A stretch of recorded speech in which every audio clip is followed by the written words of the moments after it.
Hi, here in this video, let's talk about The Kingdom of Cards by Rabindranath Tagore, written in the year 1937, which parodies the fascist atmosphere that mesmerized Europe and investigates the human responses to dramatic change. Desperate for adventure, a prince resolves to travel to uncharted territory, but he lands up somewhere else, a nation inhabited by walking, talking, playing cards, all of whom are dead to the world and adamant on sticking to their many rules and laws. Almost quickly, their norms begin to crumble under the prince's skepticism, and soon the cards are dressing like humans, dancing and singing, and even falling in love as their entire world transforms. Let's look at the complete short story.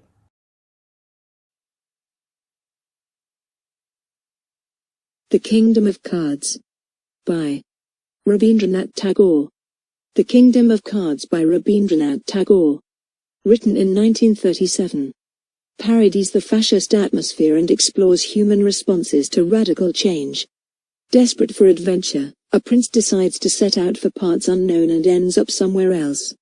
A nation filled with walking, talking cards, all dead to the world and insistent on adhering to their many rules and laws. These rules almost immediately start to fall apart under the prince's skeptical scrutiny, and soon the cards are dressing like humans, dancing and singing, and even falling in love while their whole world changes around them. The Kingdom of Cards by Rabindranath Tagore. Once upon a time there was a lonely island in a distant sea where lived the kings and queens, the aces and the knaves, in the Kingdom of Cards, the tens and nines, with the twos and threes, and all the other members, had long ago settled there also, but these were not twice-born people. Like the famous court cards, the ace, the king, and the knave were the three highest castes. The fourth caste was made up of a mixture of the lower cards. The twos and threes were lowest of all. These inferior cards were never allowed to sit in the same row with the great court cards. Wonderful indeed were the regulations and rules of that island kingdom. The particular rank of each individual had been settled from time immemorial. Every one had his own appointed work, and never did anything else. An unseen hand appeared to be directing them wherever they went. According to the rules, no one in the Kingdom of Cards had any occasion to think, no one had any need to come to any decision. No one was ever required to debate any new subject. The citizens all moved along in a listless groove without speech. When they fell, they made no noise. They lay down on their backs, and gazed upward at the sky with each prim feature firmly fixed forever. There was a remarkable stillness in the Kingdom of Cards. Satisfaction and contentment were complete in all their rounded wholeness. There was never any uproar or violence. There was never any excitement or enthusiasm. The great ocean, crooning its lullaby with one unceasing melody, lapped the island to sleep with 1,000 soft touches of its waves' white hands. The vast sky, like the outspread azure wings of the brooding mother bird, nestled the island round with its downy plume. For on the distant horizon a deep blue line betokened another shore. But no sound of quarrel or strife could reach the island of cards, to break its calm repose. In that far-off foreign land across the sea, there lived a young prince whose mother was a sorrowing queen. This queen had fallen from favor, and was living with her only son on the seashore. The prince passed his childhood alone and forlorn, sitting by his forlorn mother, weaving the net of his big desires. He longed to go in search of the flying horse, the jewel in the cobra's hood, the rose of heaven, the magic roads, or to find where the Princess Beauty was sleeping in the ogre's castle over the 13 rivers and across the 7 seas. From the son of the merchant at school the young prince learnt the stories of foreign kingdoms. From the son of the Kotwile he learnt the adventures of the 2 genii of the lamp. And when the rain came beating down, and the clouds covered the sky, he would sit on the threshold facing the sea, and say to his sorrowing mother, "Tell me, mother, a story of some very far-off land." And his mother would tell him an endless tale she had heard in her childhood of a wonderful country beyond the sea where dwelt the Princess Beauty, and the heart of the young prince would become sick with longing. As he sat on the threshold, looking out on the ocean, listening to his mother's wonderful story, while the rain outside came beating down and the grey clouds covered the sky, one day the son of the merchant came to the prince, and said boldly, "Comrade, my studies are over. I am now setting out on my travels to seek my fortunes on the sea. I have come to bid you goodbye." The prince said, "I will go with you." And the son of Kotwal said also, "Comrades, trusty and true, you will not leave me behind. I also will be your companion." Then the young prince said to his sorrowing mother, "Mother, I am now setting out on my travels to seek my fortune. When I come back once more, I shall surely have found some way to remove all your sorrow." So the three companions set out on their travels together. In the harbor were anchored the 12 ships of the merchant. And the three companions got on board. The south wind was blowing, and the 12 ships sailed away, as fast as the desires which rose in the prince's breast. At the conch shell island they filled one ship with conchs. At the sandalwood island they filled a second ship with sandalwood, and at the coral island they filled a third ship with coral. 4 years passed away, and they filled 4 more ships, one with ivory, one with musk, one with cloves, and one with nutmegs. But when these ships were all loaded, a terrible tempest arose. The ships were all of them sunk, with their cloves and nutmeg, and musk and ivory, and coral and sandalwood and conchs. But the ship with the three companions struck on an island reef, buried them safe ashore, and itself broke in pieces. This was the famous island of Cards, where lived the ace and king and queen and knave, with the 9s and 10s and all the other members, according to the rules. Up till now there had been nothing to disturb that island's stillness. No new thing had ever happened. No discussion had ever been held. And then, of a sudden, the three companions appeared, thrown up by the sea. And the great debate began. There were 3 main points of dispute. First, to what caste should these unclassed strangers belong? Should they rank with the court cards? Or were they merely lower caste people, to be ranked with the 9s and 10s? No precedent could be quoted to decide this weighty question. Secondly, what was their clan? Had then the fairer hue and bright complexion of the hearts? Or was theirs the darker complexion of the clubs? Over this question there were interminable disputes. The whole marriage system of the island, with its intricate regulations, would depend on its nice adjustment. Thirdly, what food should they take? With whom should they live and sleep? And should their heads be placed southwest, northwest, or only northeast? In all the kingdom of Cards a series of problems so vital and critical had never been debated before. But the three companions grew desperately hungry. They had to get food in some way or other. So while this debate went on, with its interminable silence and pauses, and while the aces called their own meeting, and formed themselves into a committee, to find some obsolete dealing with the question, the three companions themselves were eating all they could find, and drinking out of every vessel, and breaking all regulations. Even the 2s and 3s were shocked at this outrageous behavior. The 3s said, "Brother 2s, these people are openly shameless." And the 2s said, "Brother 3s, they are evidently of lower caste than ourselves." After their meal was over, the three companions went for a stroll in the city. When they saw the ponderous people moving in their dismal processions with prim and solemn faces, then the prince turned to the son of the merchant and the son of the Kotwal, and threw back his head, and gave one stupendous laugh. Down Royal Street and across Ace Square and along the Nave embankment ran the quiver of this strange, unheard of laughter, the laughter that, amazed at itself, expired in the vast vacuum of silence. The son of the Kotwal and the son of the merchant were chilled through to the bone by the ghost-like stillness around them. They turned to the prince, and said, "Comrade, let us away. Let us not stop for a moment in this awful land of ghosts." But the prince said, "Comrades, these people resemble men, so I am going to find out, by shaking them upside down and outside in, whether they have a single drop of warm living blood left in their veins." The days passed one by one, and the placid existence of the island went on almost without a ripple. The three companions obeyed no rules nor regulations. They never did anything correctly either in sitting or standing or turning themselves round or lying on their back. On the contrary, wherever they saw these things going on precisely and exactly according to the rules, they gave way to inordinate laughter. They remain unimpressed altogether by the eternal gravity of those eternal regulations. One day the great court cards came to the son of the Kotwal and the son of the merchant and the prince. "Why," they asked slowly, Are you not moving according to the rules? The three companions answered. Because that is our wish. The great court cards with hollow, cavernous voices, as if slowly awakening from an age-long dream, said together, Ikcha. And pray who is Ikcha? They could not understand who Ikcha was then. But the whole island was to understand it by and by.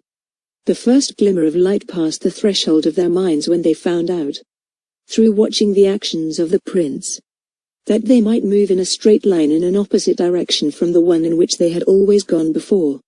Then they made another startling discovery, that there was another side to the cards which they had never yet noticed with attention. This was the beginning of the change.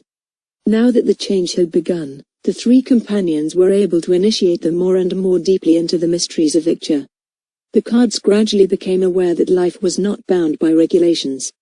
They began to feel a secret satisfaction in the kingly power of choosing for themselves.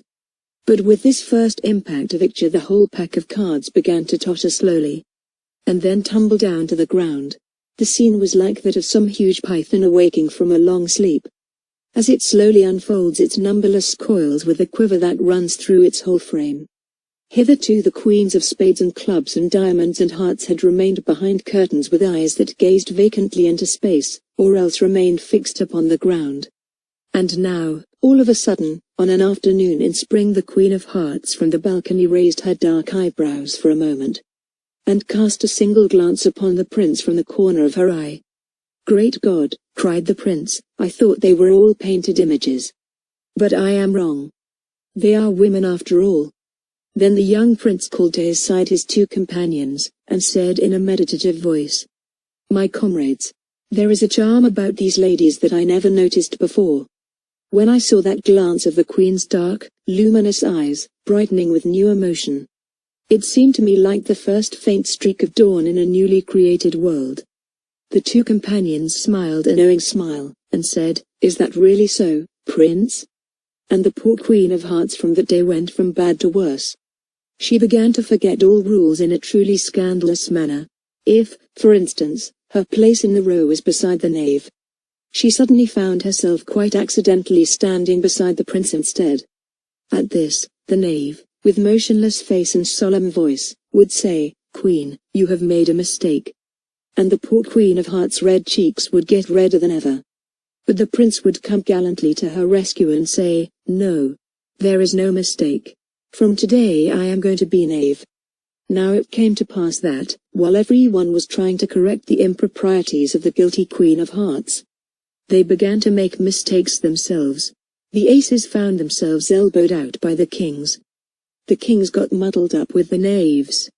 The nines and tens assumed airs as though they belonged to the great court cards.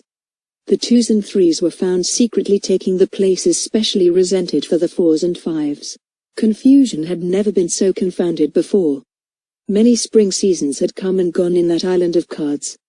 The cuckoo, the bird of spring, had sung its song year after year, but it had never stirred the blood as it stirred it now. In days gone by the sea had sung its tireless melody. But, then, it had proclaimed only the inflexible monotony of the rule. And suddenly its waves were telling, through all their flashing light and luminous shade and myriad voices, the deepest yearnings of the heart of love. Where are vanished now their prim, round, regular, complacent features? Here is a face full of love-sick longing. Here is a heart heating wild with regrets. Here is a mind racked sore with doubts.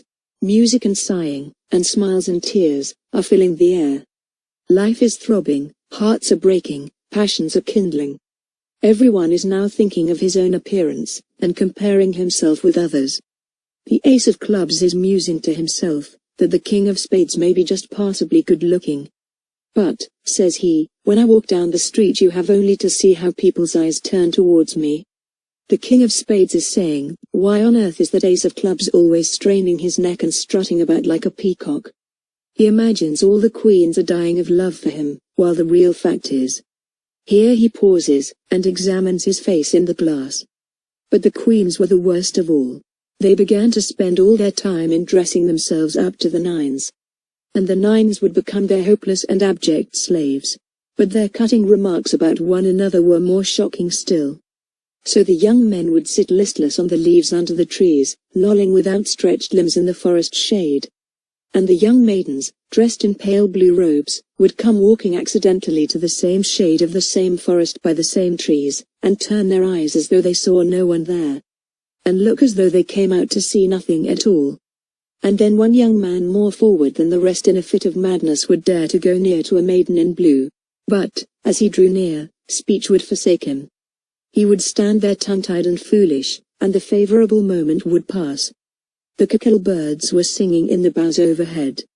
The mischievous south wind was blowing, it disarrayed the hair. It whispered in the ear, and stirred the music in the blood. The leaves of the trees were murmuring with rustling delight. And the ceaseless sound of the ocean made all the mute longings of the heart of man and maid surge backwards and forwards on the full springtide of love. The three companions had brought into the dried-up channels of the kingdom of cards the full flood-tide of a new life. And, though the tide was full, there was a pause as though the rising waters would not break into foam but remain suspended forever. There were no outspoken words. Only a cautious going forward one step and receding two. All seemed busy heaping up their unfulfilled desires like castles in the air, or fortresses of sand. They were pale and speechless, their eyes were burning, their lips trembling with unspoken secrets. The prince saw what was wrong. He summoned everyone on the island and said, "Bring hither the flutes and the cymbals, the pipes and drums. Let all be played together, and raise loud shouts of rejoicing. For the Queen of Hearts this very night is going to choose her mate." So the tens and nines began to blow on their flutes and pipes, the eights and sevens played on their sackbuts and viols. And even the twos and threes began to beat madly on their drums. When this tumultuous gust of music came, it swept away at one blast all those sighings and mopings. And then what a torrent of laughter and words poured forth. There were daring proposals and locking refusals, and gossip and chatter, and jests and merriment. It was like the swaying and shaking, and rustling and soughing, in a summer gale, of a million leaves and branches in the depth of the primeval forest. But the Queen of Hearts, in a rose-red robe, sat silent in the shadow of her secret bower, and listened to the great uproarious sound of music and mirth, that came floating towards her. She shut her eyes, and dreamt her dream of lore. And when she opened them she found the prince seated on the ground before her gazing up at her face. And she covered her eyes with both hands, and shrank back quivering with an inward tumult of joy. And the prince passed the whole day alone, walking by the side of the surging sea. He carried in his mind that startled look, that shrinking gesture of the queen, and his heart beat high with hope. That night the serried, gaily dressed ranks of young men and maidens waited with smiling faces at the palace gates. The palace hall was lighted with fairy lamps and festooned with the flowers of spring. Slowly the Queen of Hearts entered, and the whole assembly rose to greet her. With a jasmine garland in her hand, she stood before the prince with downcast eyes. In her lowly bashfulness she could hardly raise the garland to the neck of the mate she had chosen. But the prince bowed his head, and the garland slipped to its place. The assembly of youths and maidens had waited her choice with eager, expectant hush. And when the choice was made, the whole vast concourse rocked and swayed with a tumult of wild delight. And the sound of their shouts was heard in every part of the island, and by ships far out at sea. Never had such a shout been raised in the kingdom of cards before. And they carried the prince and his bride, and seated them on the throne, and crowned them then and there in the ancient island of cards. And the sorrowing mother queen, on the far-off island shore on the other side of the sea, came sailing to her son's new kingdom in a ship adorned with gold. And the citizens are no longer regulated according to the rules, but are good or bad, or both, according to their nature. End of the story. Thank you.